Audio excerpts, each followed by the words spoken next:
taarifa ya habari.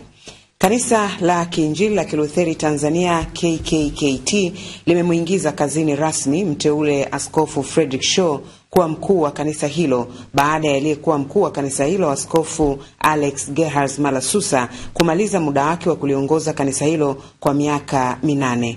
Mwandishi wetu Tadei Masawe anaripoti kutoka Moshi mkoani Kilimanjaro. Akizungumza muda mfupi baada ya kuwekwa wakfu kwenye ibada iliyofanyika katika kanisa la KKKT Dayosisi ya Kaskazini Usharika wa Moshi mjini, Askofu Frederick Shaw, licha ya kuisifu serikali ya awamu ya 5 katika kuupiga vita ufisadi, amesema kanisa liko bega kwa bega na serikali katika kufanikisha vita hivyo. Tunamwombea sana rais na timu yake aendelee kutumbua majipu hayo kwa ujasiri mkubwa, na miji ya majipu hayo ioshwe na kukamuliwa sawa sawa kwa dawa sahihi.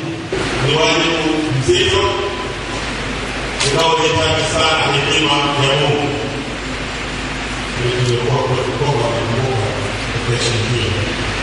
Ubinafsi na urafiki husababisha ufisadi na ubadhirifu, na hivyo kuongeza ufa kati ya walionacho na wasionacho.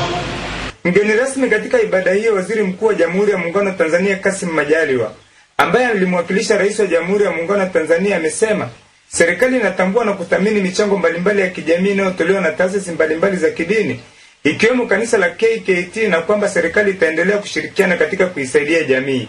Naweza kuwa leo na uongozi katika changamoto kubwa zinazokabili nchi yetu, hasa katika nyanja za elimu, afya, maji, watoto yatima, watoto wenye ulemavu na swala zima la janga la ukimwi.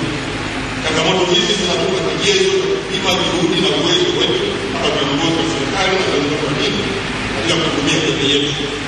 Pia kushukuru madhehebu ya dini kwa kutoa mchango mkubwa katika kusaidia jamii na hasa benki. Kutoka Moshi mkoani Kilimanjaro, Tadei Masawe, Channel 10.